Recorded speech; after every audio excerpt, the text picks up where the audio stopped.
School time पे मेरे दो तरह के दो दोस्त थे, जिसमें से एक दोस्त जो हमेशा पढ़ते ही रहता था, जब भी मिलो हमेशा बोलता था कि ठीक है भाई बाद में मिलेंगे, पढ़ने बैठना है। ऑलमोस्ट वो 13-14 आवर्स रेगुलर बेसिस पे स्टडी करता था। लेकिन दूसरा दोस्त जो रेगुलर बेसिस पे सिर्फ रात के टाइम 5 घंटा पढ़ता था। तो उनमें से एक दोस्त बोर्ड एग्जाम में पूरे स्कूल में टॉप 5 के अंदर था और दूसरा दोस्त जो बोर्ड एग्जाम में सिर्फ 75% के अराउंड स्कोर किया था। अब सोचो उन दोनों में से किसने टॉप 5 के अंदर स्कोर किया था। ऑब्वियसली जो 13-14 आवर्स रेगुलर बेसिस पे स्टडी करता होगा वही क्या होगा। आपको क्या लगा कि जो 5 घंटे पढ़ता होगा वो? Just joking. जो 5 घंटे रेगुलर बेसिस पे क्वालिटी स्टडी करता था ना, वो टॉप 5 के अंदर स्कोर किया था। अब ऐसा कैसे, आगे बताता हूँ। देखो नीट 2025 एग्जाम के लिए जस्ट 5 मंथ्स के अराउंड बचा हुआ है। अगर आप नेक्स्ट 5 मंथ्स में नीट क्रैक करना चाहते हो, 660 प्लस स्कोर करना चाहते हो, तो आपको जो 15 घंटे की स्टडी 5 घंटे में करनी होगी। तो इसलिए इस वीडियो में आपको टोटल 10 हैक्स बताऊंगा, जिसको अप्लाई करके आप कम टाइम में ज़्यादा से ज़्यादा स्टडी कर सकते हो, टाइम से पहले सिलेबस कंप्लीट कर सकते हो और नीट क्रैक कर सकते हो। तो हैक्स क्या है, चलो उसके बारे में बताता हूँ। तो आगे बढ़ने से पहले मैं उन दोनों दोस्त की स्टोरी थोड़ा बता देता हूँ। जो ए वाला स्टूडेंट था वो 13-14 आवर्स रेगुलर बेसिस पे स्टडी करता था, लेकिन वो जो स्टडी करता था वो क्वांटिटी में स्टडी करता था, यानी कि आवर्स को काउंट करके स्टडी करता था, जिसमें कोई टारगेट वगैरह कुछ रहता ही नहीं था। और साथ ही साथ वो स्टडी अगर करता था ना, तो वो ज्यादातर रटने की कोशिश करता था, यानी कॉन्सेप्ट को क्लियर करने की कोशिश नहीं करता था, ज्यादातर रटता था।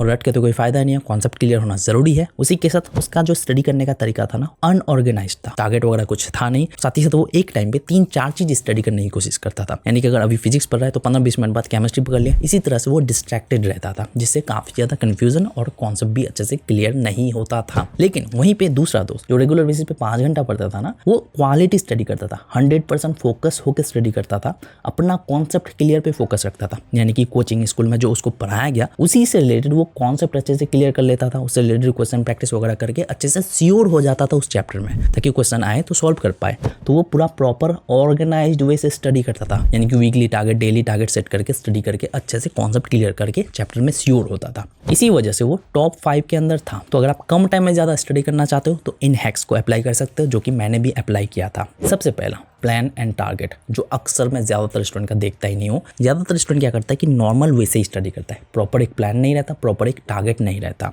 देखो अगर आपको वीक में 4 चैप्टर कंप्लीट करना है, आपको वीकली टारगेट सेट करना जरूरी है। 4 चैप्टर का टारगेट आपने सेट कर लिया, अब उसी के बेसिस पे आपको डेली कितना पढ़ना होगा ताकि आप वीक में 4 चैप्टर कंप्लीट कर पाओ, तो उसके अकॉर्डिंग आपको डेली टारगेट सेट करना जरूरी है। तभी जो है आप वीक में 4 चैप्टर कंप्लीट कर पाओगे और वो भी अच्छे से कर पाओगे। अगर आपने वीक में 4 चैप्टर कंप्लीट करने का टारगेट रखा है, डेली इतना पढ़ने का टारगेट रखा है, तो उसको आप टाइम से पहले कंप्लीट करने की कोशिश करोगे। और आपको जो एक डेडलाइन भी सेट करना है कि यानी कि अगर आप 1 घंटे में एक टॉपिक पढ़ना चाहते हो तो उस टॉपिक को 1 घंटे से पहले यानी कि 50 मिनट में कंप्लीट करने की कोशिश करोगे। तो यहाँ पे मैं एक रिसोर्स जरूर अभी रिकमेंड करना चाहूंगा, जो कि है टेस्ट सीरीज, क्योंकि इसमें आपको 2 दिन के लिए एक बहुत बड़ा ऑफर मैं प्रोवाइड कर रहा हूँ। देखो टेस्ट आपको अटेम्प्ट करना जरूरी है, टेस्ट अटेम्प्ट करोगे तभी अपने मिस्टेक्स पे काम करके डे बाय डे इंप्रूव कर पाओगे और नीट क्रैक कर पाओगे। लेकिन जरूरी ये भी है कि आपको जो एक बेस्ट टेस्ट सीरीज ज्वाइन करना है। और अगर मैं बेस्ट टेस्ट सीरीज की बात करूँ तो अभी चल रहा है टेक्स्ट बुक की तरफ से ऑफर, 2 दिन का ऑफर है, जो कि आप सिर्फ 439 रुपीज में एक टेस्ट सीरीज को एक्सेस कर सकते हो। और टेक्स्ट बुक जो है कॉम्पिटेटिव एग्जाम के लिए टेस्ट सीरीज प्रोवाइड करते हैं, तो इंपॉर्टेंट तो है ही।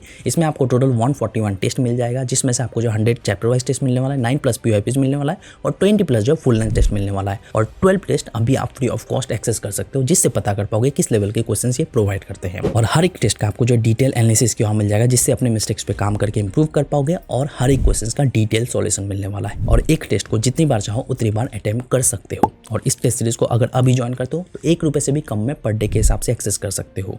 और अभी चल रहा है 2 दिन के लिए ऑफर, जिसमें अगर आप मेरा कूपन कोड ARS यूज करोगे तो आपको सिर्फ ये टेस्ट सीरीज 439 रुपीज में मिल जाएगा, जिससे ये टेस्ट सीरीज सबसे चीपेस्ट प्राइस में बेस्ट टेस्ट सीरीज बन जाता है। लिंक मैं आपको डिस्क्रिप्शन में प्रोवाइड कर दूंगा प्री अप्लाइड कूपन के साथ, जाके जरूर चेकआउट करना अगर आपने टेस्ट सीरीज ज्वाइन नहीं किया है। तो चलो वीडियो में आगे बढ़ते हैं। और साथ ही साथ आपको जो स्टॉप वॉच रेडी करके स्टडी करना है, यानी कि अगर आप 1 घंटे में कुछ पढ़ना चाहते हो तो उसके लिए आप स्टॉप वॉच रेडी कर लोगे। और अगर आप क्वेश्चन प्रैक्टिस करना चाहते हो तो क्वेश्चन प्रैक्टिस में भी टाइम लिमिट सेट करोगे, यानी कि अगर 1 घंटे में 40 क्वेश्चन प्रैक्टिस करते हो आज, तो कल ट्राई करोगे 45 क्वेश्चन प्रैक्टिस करने की। इसी तरह से आपका स्पीड भी बढ़ेगा, डे बाय डे इंप्रूव भी करोगे, टाइम से पहले सिलेबस कंप्लीट कर पाओगे। 4 चैप्टर अगर कंप्लीट करना चाहते हो तो उसका प्रोसेस क्या होगा वो चीज सेट करना है। नेक्स्ट कॉन्सेप्ट क्लियर करने के लिए प्रॉपर एक तरीका होना चाहिए। सबसे पहली चीज, जब भी आप लेक्चर देखोगे, लेक्चर देखने के बाद जो भी लेक्चर में समझे उसको आप 10 मिनट देके रिकॉल करो कि लेक्चर में क्या क्या समझाया गया, आपको पॉइंट वाइज थोड़ा रिकॉल कर लो। फिर उसके बाद हम नोट्स या फिर NCERT पढ़ोगे। इन दोनों को पढ़ते वक्त आप बोल के पढ़ोगे ना, तो कॉन्सेप्ट और भी अच्छे से क्लियर होगा,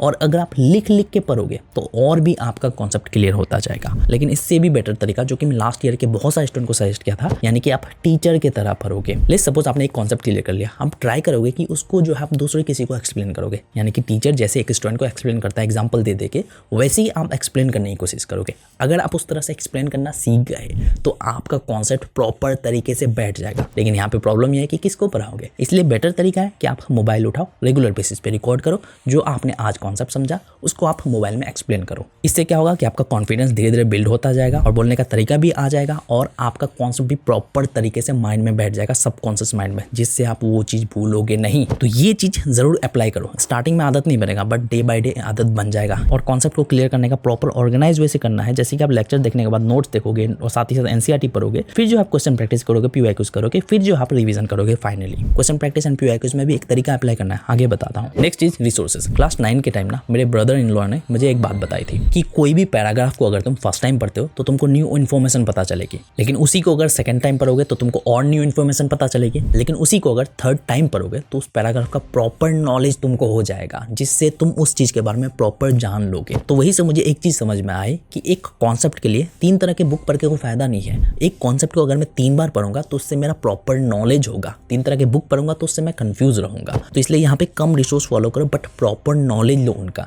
जैसे कि अगर एनसीईआरटी पढ़ना है तो एनसीईआरटी प्रॉपर तरीके से 1 से 2 बार एटलीस्ट पढ़ना है, साथ ही साथ नोट्स भी अच्छे से पढ़ना है। Next, quality over quantity. देखो, आप अगर काउंट करके 13-14 आवर्स स्टडी करोगे, बट उसमें से आपका फोकस परसेंटेज रहेगा 5 आवर्स, तो इससे कोई फायदा तो है नहीं ना। आपको अगर 5 घंटे भी पढ़ना है, बट उसमें आपको 100% फोकस होके पढ़ना है। अगर फोकस नहीं हो पाती आगे बताता हूँ, बट यहाँ पे आपको जो है आवर्स में काउंट करके नहीं पढ़ना, टारगेट के अकॉर्डिंग, प्लान के अकॉर्डिंग पढ़ना है। एक दिन का अगर आपने एक टारगेट सेट किया तो उसको अचीव करने की कोशिश करना है, फिर नेक्स्ट डे टारगेट को इंप्रूव कर देना है। इससे क्या होगा कि आप कम आवर्स में ज़्यादा स्टडी कर पाओगे। और साथ ही सेम चीज़ क्वेश्चन प्रैक्टिस में भी करना है।